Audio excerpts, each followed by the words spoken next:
Churchgoers in Texas showed us how to stop evil. A good guy with a gun did what gun control can never do, and that is to physically stop a bad guy who was trying to commit murder. So with this in mind, please stand for the rights that are protected in the Virginia and U.S. constitutions, and do not fund the governor's request for gun control. Thank you. Over the past couple of months, 86 out of the 95 counties in this state have sent a message that is loud and clear to the governor and to the legislature. They have stated in unison, we do not want unconstitutional restrictions that are being pushed by the governor and by many in the legislature. And they certainly don't want the gun confiscation, which on November 6th, the governor said that he was willing to consider and entertain.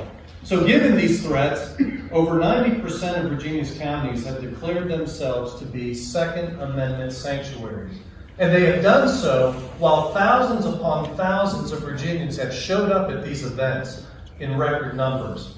Nevertheless, we see in the governor's proposed budget on page 23 that he is requesting $4 million and 18 new law enforcement positions to enforce a ban on commonly owned firearms. Now, these are guns that are currently legal in Virginia and legal in households all across the country.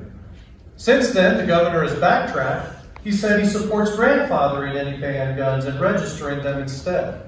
Well, here's the problem. We've seen in states like New York and California that registration is just a first step to gun confiscation later.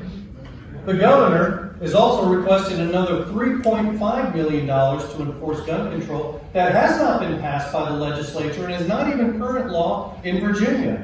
I'm talking about infringements like universal background registration, one gun a month rationing, so-called red flag gun confiscation orders. So we have some questions in relation to this. First of all, why is the governor requesting millions of dollars to enforce gun control that is not even on the books? Could he be planning to use that money to enforce his gun control agenda through executive order? And given that possibility, would you as legislators be willing to support a budget amendment preventing him from doing that? That's right. Also, there's a Democrat congressman in this state who has talked about using the National Guard to enforce gun control. So our question is, would you support a budget amendment prohibiting the governor from being able to do that? I have other questions too, and I will submit them in written testimony, but I want to end with this observation. Churchgoers in Texas showed us how to stop evil.